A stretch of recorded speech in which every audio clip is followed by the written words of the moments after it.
পুরাই ইন্ডিয়ান মাল, পুরাই আওয়ামী লীগ। আর তারে আসিফ নজরুল পুনর্বাসন করেছে। আসিফ নজরুল শুধু পিছে মুজিবের ছবি লাগায় কাম করছে না, বুকের মধ্যে আওয়ামী চেতনা নিয়ে কাম করছে। উনি লাইভ করে কইছেন যে উনি কাম করে কুল পাইতেছেন না, করতেছেন তা কাম। আসিফ ভাই, আমি আর ইন্ডিয়ান হেজিমনির বিরুদ্ধে আমাদের কাউন্টার ন্যারেটিভ তৈরি করা লাগবে।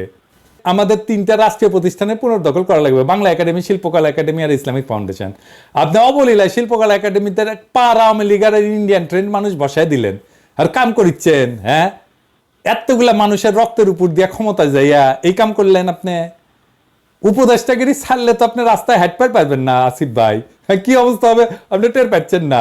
7 দিন টাইম দিলাম আপনারে, ওটা হটাবেন, নাইলে টের পাইবেন হাউ মেনি প্যাডিতে হাউ মেনি রাইস। আসিফ ভাই, আপনি গেলে আমার চিন নাই। আমি গেলে যখন ধরুম না, কাচ্ছপের কামড় দিয়া ধরুম।